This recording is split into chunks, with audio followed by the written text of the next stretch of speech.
Welcome back to the Credible Dev YouTube channel. Today I wanted to talk about 5 steps to succeed in your first IT job. And this is kind of piggybacking off of a previous video that I made that was talking about steps that you could use to skip entry-level IT jobs.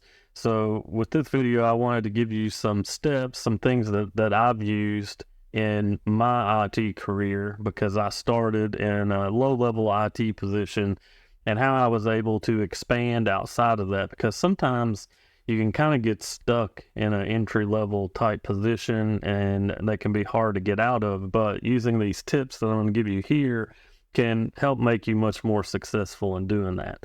I've already written a blog post about this. I have it linked down below and you see it here on my screen as well. But we're going to go over each one of these steps and I'll give you a little bit of background on myself to start out with. So my first IT job, I didn't have any formal school like college, IT training, anything like that. Everything was personal experience. I'd played with computers as a kid a lot, like many of you probably did. So I didn't really have any experience that jobs would look at necessarily.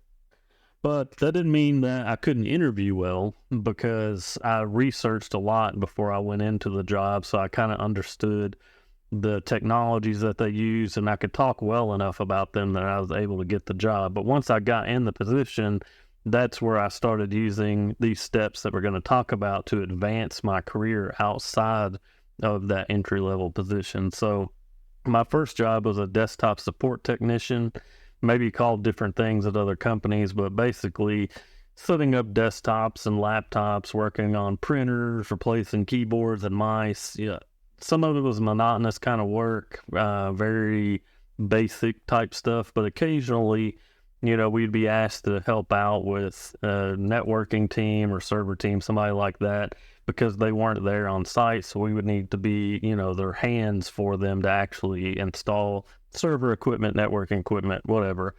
We were also helping end users, with the typical problems, they'd have office issues or whatever. That was kind of the role. So what I did to escape that role, because in this particular company, it was a little challenging to get out of that role and into some of the other positions, and other positions didn't open up a lot. So it took quite a bit of work to be able to get out of that. So one of the things that I always did was I took notes. I took lots of notes about things that I worked on, solutions to problems, things like that. And that allowed me to be a point of reference for a lot of people. So my name kind of got around because I knew the answers to a lot of things because other people weren't taking notes on them. So when a problem would reoccur, I had the solution to the problem.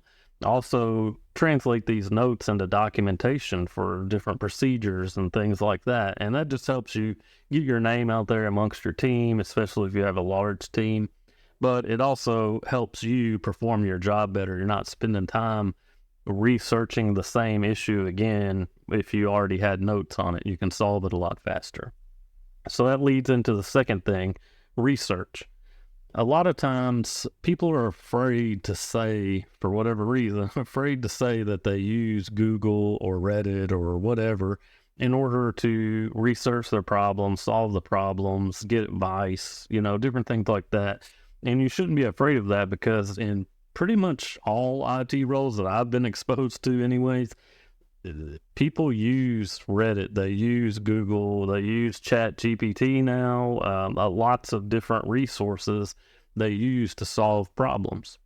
And chances are somebody else has had the same problem that you have, and you're probably going to find the answer faster online. That doesn't mean that you're a bad employee or you're not good at your job because you went to an external resource to find an answer to a problem. You were just using the resources that are available to you to solve the business's problem. Gets them back up and going faster. It gets, if somebody was having a problem with a particular piece of software, it gets them going faster. They don't care where you got the information from. They just care that the problem's solved. So never be afraid to do research. You can also use other tools, like if it's a Microsoft issue or topic, Microsoft Learn is a great resource. I've used it heavily when we transitioned in our company to using Microsoft Intune. It was new to all of us. And Microsoft Learn, along with Reddit and Twitter, following people on Twitter that dealt with Microsoft Intune, things like that, were invaluable resources to helping us be successful in our transition to it. So Microsoft Learn for Microsoft stuff, it's great. The third thing is self-learning. So a lot of people, they get into IT roles and they just do their job. And they just take on the tasks that come day to day, and they don't really grow. They just get caught up in doing this task, that task, and they're not expanding their knowledge outside of what they're currently working on. And that's one thing that you're going to want to do when you get into, especially an entry-level IT role. You're going to want to expand your knowledge. And don't wait for somebody to tell you to expand your knowledge. You need to take that initiative yourself and take training. Your employer probably already has an account with some type of training service or training website like CBT Nuggets or something like that. And you ask them about that and see if you can get a login to it so that way you don't have to purchase it yourself. Or see if they'll reimburse you for training that you're taking. And you can also take advantage of certifications. Your job will likely reimburse you for those tests once you pass them. If they don't let it stop you from doing it. I mean, some of them are expensive, some of them are not. A lot of the Microsoft ones are $165 or less. And your renewals on those don't cost you anything. Now, other certifications, you might have to pay for the renewal and the initial testing might be more expensive, but hopefully your employer will see the value in you getting the certification so that way you can translate those skills into the company to make the company perform better.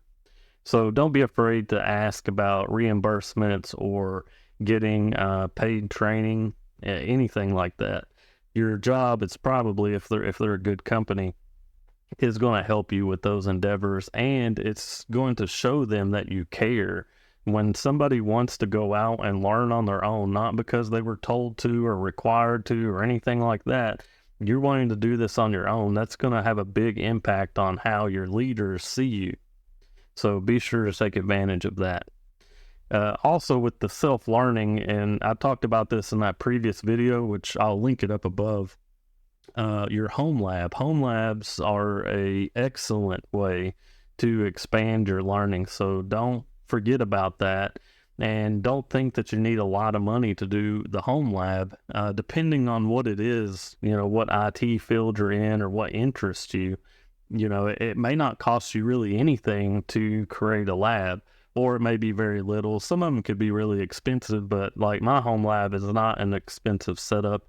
It's an old desktop computer that I run Proxmox on so I can run all these different servers and play with different tools. And I use that in combination with the Microsoft E5 developer program, which allows me to use the Azure resources like Entra and stuff like that for free. I can do Intune in there. I can take advantage of Microsoft server evaluations that you can get for free to build Microsoft servers like an Active Directory server, a DHCP server, SCCM, whatever you want.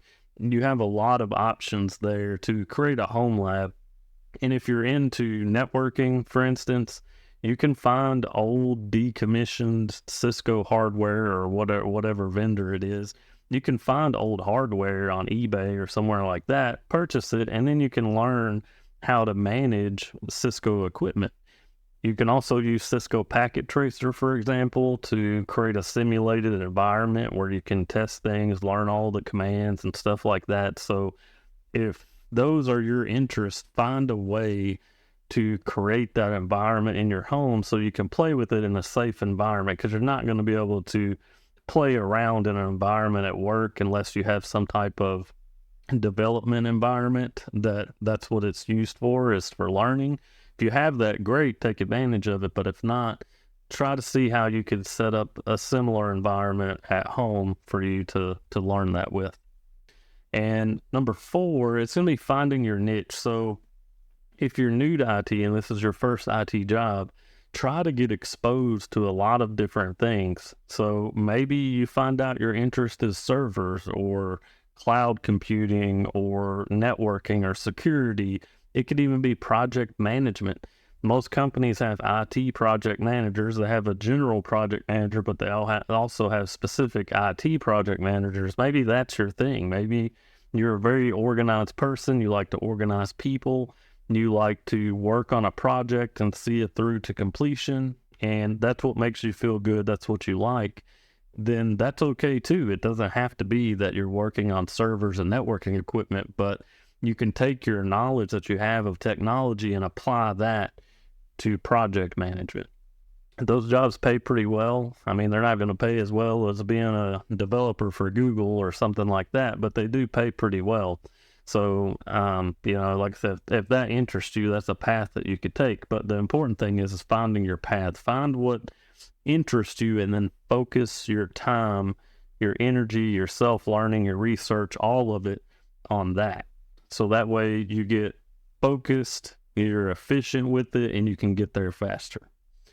And number 5 is connecting the dots. So what I mean by that is when you're looking at a technology or solution that your company uses, it's important that you understand how all the pieces connect, because generally a IT solution is going to be made up of multiple different services or products or hardware or whatever, and understanding how they work with each other and talk to each other, just how the whole thing flows, will help you, one, understand it, and you're going to understand more technologies because of that, but it helps you with troubleshooting.